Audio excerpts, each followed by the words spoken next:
Но с распадом Союза обнажаются глубинные противоречия, искусственно скрывавшиеся 70 с лишним лет, в том числе и во взаимоотношениях Абхазии и Грузии.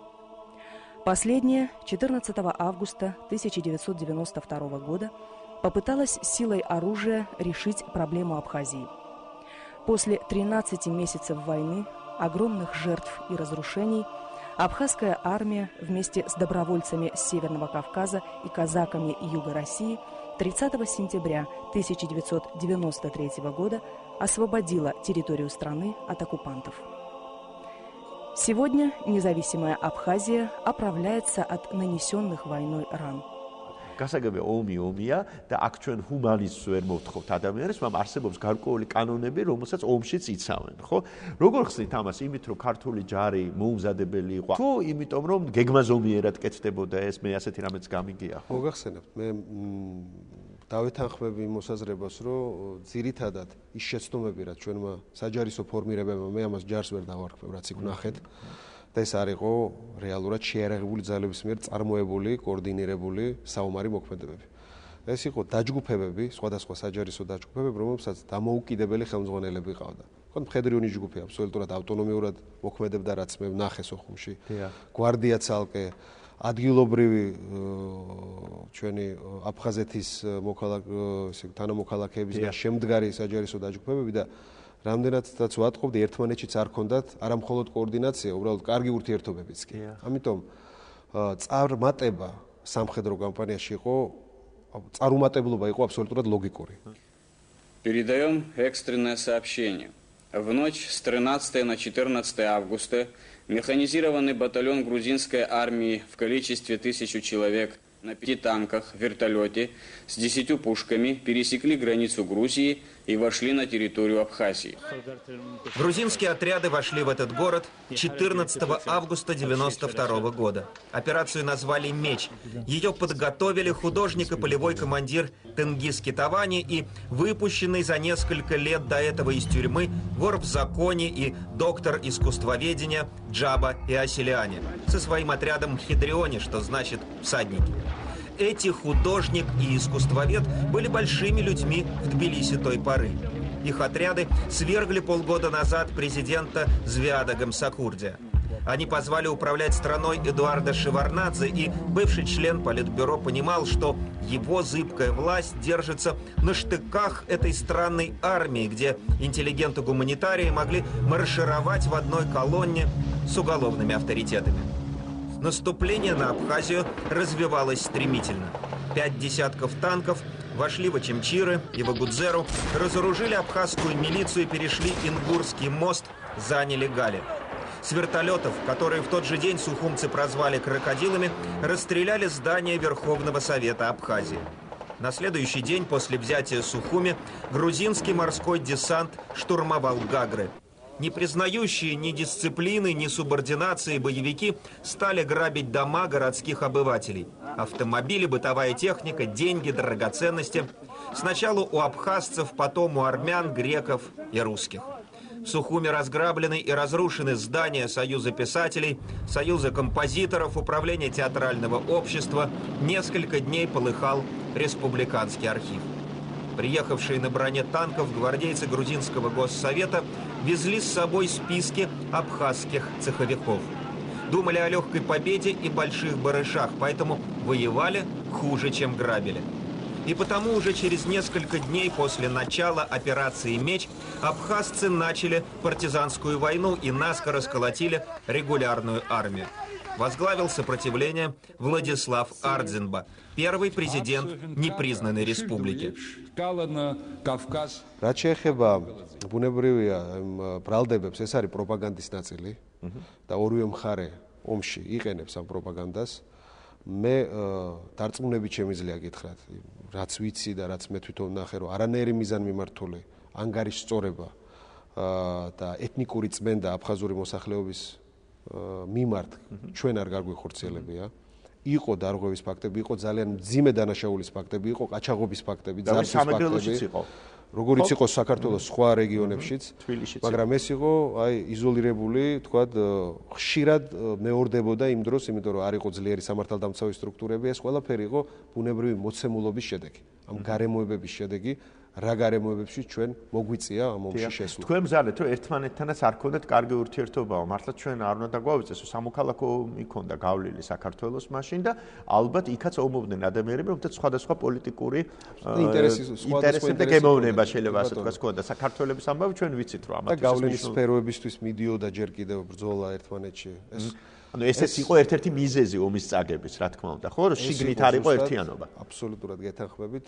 ცალკე კიდე სამჟელო თემა და გასულ მაგვისტომეს დაგვანახა, რამდენად შეუძლია ესეთ პატარა სახელმწიფოს აწარმოოს ომი და ეს იყო მართლაც ომი რუსეთის წინააღმდეგ, ორი აზრი არ არის.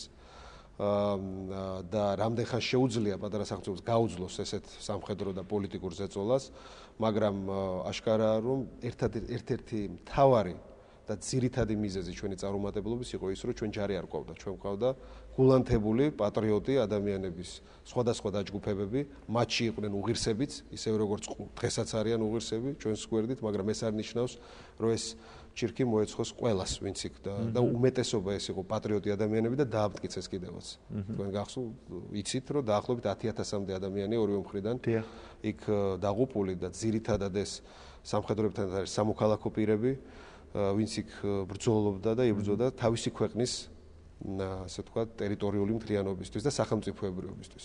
თქვენ პროპაგანდა აღმოაჩინე უკვე რომ აფხაზური მხარეც იქ იბრძოდა სწორედ იგივე მოტივაციით. ასევე თავისი ქვეყნის მაგრამ მას ჰქონდა ზურგი. უფრო ძლიერი ზურგი, ხო? და თქვენ ახსენეთ პროპაგანდა. ეს პროპაგანდა არსებობდა 80-იან წლებში. მე უფრო კარგად მახსოვს, ეს რას წერდა ქართული პრესა აფხაზებზე და რას ამბობდნენ აფხაზები ქართველებზე, ხო? გარკვეული თვალსაზრისით რუსეთის მიერ პროვოცირებული, ხო, რომ აფხაზები არ არიან აფხაზები, რომ ისინი არიან ჩამოსულები მთიდან, რაც მეორე ხარისხოვანი ნაცია. ჩვენმა დამოუდგებით მხარში, ოღონდ იმ პირობით, რომ უნდა აღადგინონ ისტორიული სამართლიანობა და დაგვიწმონ ჩვენი მიწა-წყალი და დამკვიდრდნენ იქ, საიდანაც მობრძანდნენ.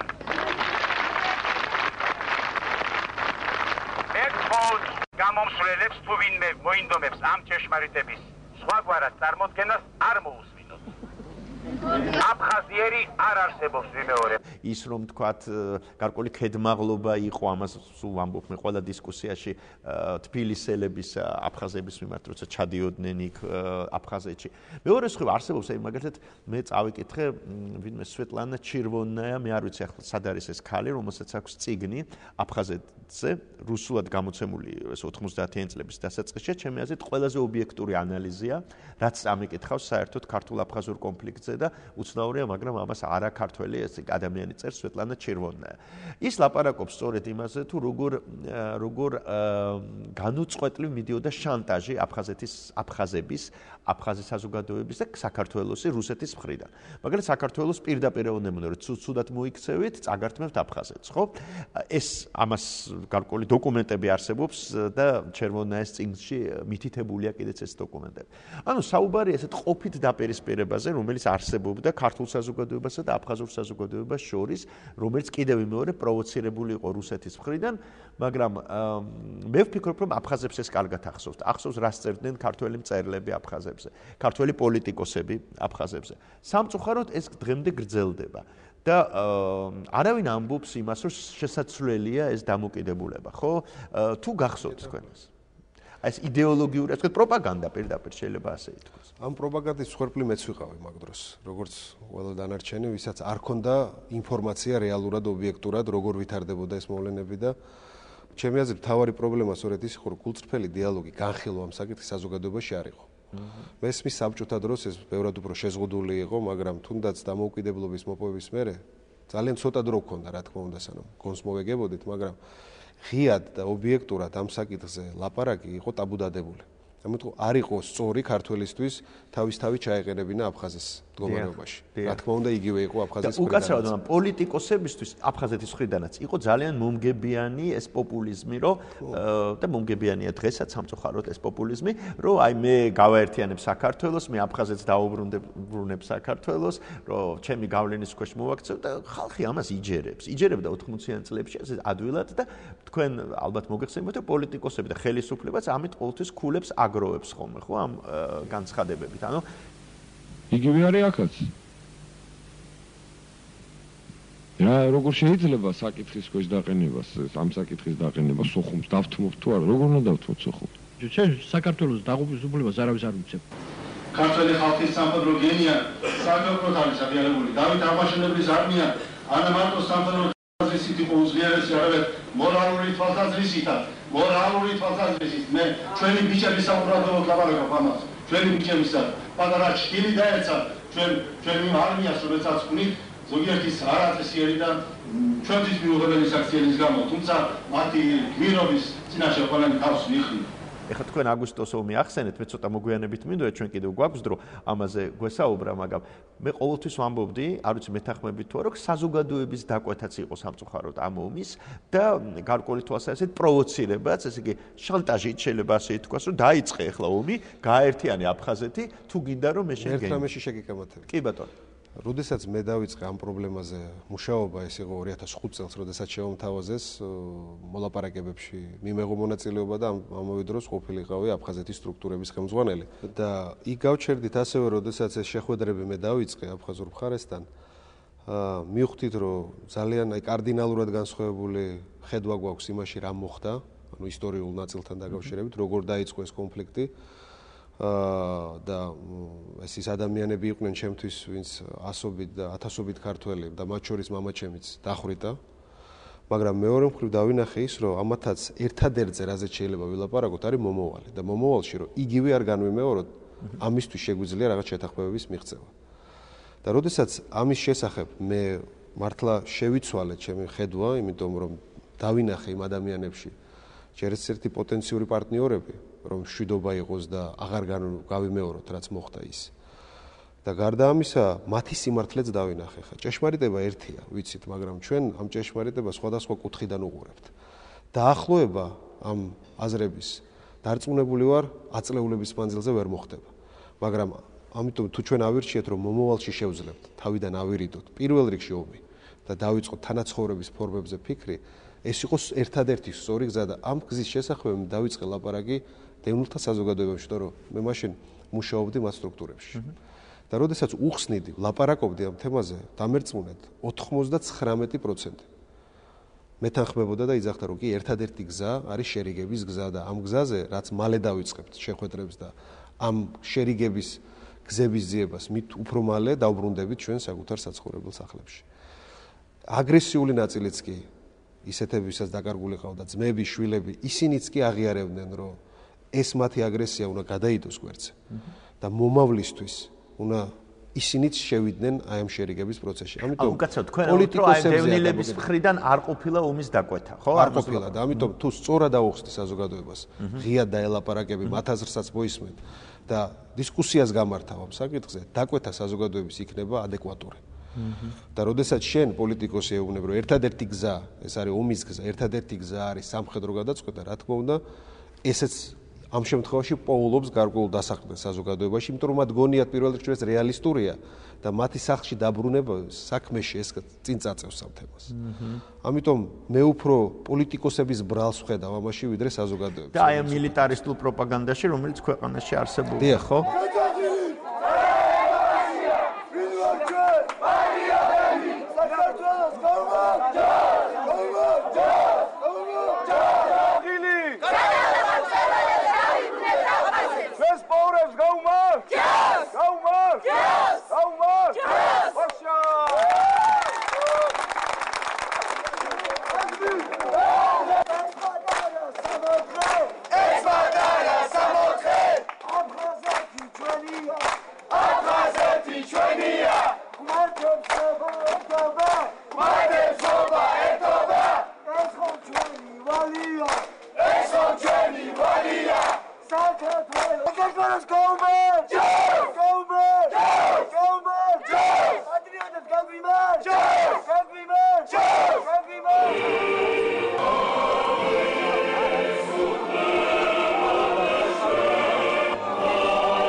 ეს იყო ქულების მოპოვების ეს იყო ამომრჩევლებზე ზემოქმედების მართლა საინტერესოა ხა თქვენ რაც თქვით ანუ უნდობლობა ამომრჩევლების იმიტომ რომ ის მოსაზრება რომ ამომრჩეველი ყოველთვის აგრესიულია და ის ყოველთვის მოითხოვს ომს და თქვენ ასე ამბობთ თუ აუხსნი ასე არ არის ხო? ანუ არ იყო ეს ჩვენი კლასიკური პრობლემაა ჩვენი ქვეყნის ხო დიალოგი არ იყო ხელისუფლებასა და საზოგადოებას შორის ხო?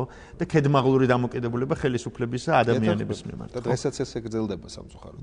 და მაინც აი მეც შევხვედრი ვარ აფხაზებს და აფხაზებთან მქონია ესეთი დიალოგი ესეთი არასამთავრობო ორგანიზაციების დონეზე და მართლა საინტერესოა რომ ის ადამიანები ვინც ომობდნენ ხო? და დასახიჩრებულნი, ინვალიდის ეტლზე მიჯაჭვულნი, ისინი არიან გაცილებით უფრო ნაკლებად აგრესიულები. ხო, რატო ხდება ეს ნეტა? ვიდრე აი ადამიანები, ვისაც არ უომია. პირველ რიგში ის რომ მათ ნანახი აქვთ ეს უბედურება და ალბათ ქვეყანაზე ყველაზე დიდი საშინელება ეს არის ომი.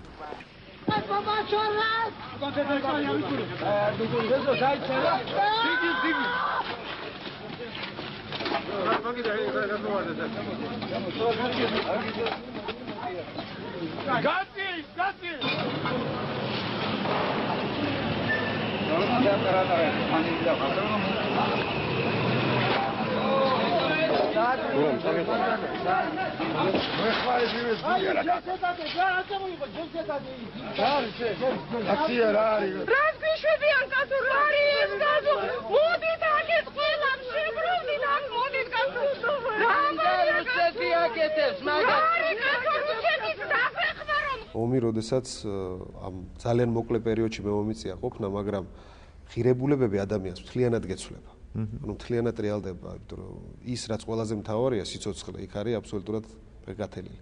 ანუ ღირებულება სიცოცხლის პრაქტიკულად არ არსებობს. იმდენ სისხლს და უბედურებას ხედავს ადამიანი და ამიტომ ეცვლება დამოკიდებულება ყველაფრის მიმართ. და როდესაც აი აქ გაიარა და ძირითადად იგივე ჩვენი მეომრები, ჩვენი ვეტერანთა საზოგადოების წარმომადგენლები, ისინი უფრო პროაქტიულები იყვნენ ყოველთვის მეორე მხარეს ვეტერანებთან შეხვედრისას და ისინი პოულობდნენ საერთოს და როდესაც მეომრებიც ერთმანეთს ესროდნენ, ისინი ფიქრობენ, რომ ომის გზა ეს არ არის გზა და მხოლოდ შერიგებაზე უნდა ვიფიქროთ. მაშინ პოლიტიკოსებს რა დაემართათ? ისეთ პოლიტიკოსებს მით უმეტეს, რომლებსაც არც უნახიათ აი ეს ბოლო 20 წლის განმავლობაში ის საომარი მოქმედებები, რომელიც ქვეყანაში ვითარდებოდა. ამიტომ მე დიდ ბრალს აქ ხედავ მაინც პოლიტიკოსებში, ისინი ამზადებენ საზოგადოებრივ აზრს მისი პოლიტიკური დაკვეთის და მიხედვით. ამიტომაც არის აღნიშნული. ბატონო, და რა თქმა უნდა თქვენ აი ეს ხალხი გაიხსენეთ, ვინც თქვა უღელტეხილი გაიარა, თქვენც გაიარეთ მათთან ერთად. ესეც ძალიან დიდი განსაცდელია, ძალიან დიდი სტრესია, ხო, ადამიანებისთვის. ახლა სხვა საქმეა რომ უყურებ ამას ტელევიზორში და იცახი რომ ოი საწყლები და მეორე ის ადამიანები, ვინც მართლა გაიარა ეს გზა. და თქვენ ამბობთ რომ აი ეს ხალხი არ არის აგრესიულად განწყობილი, აი ეს ხალხი არის ტოლვილებთან საუბრობდიო მათთანო და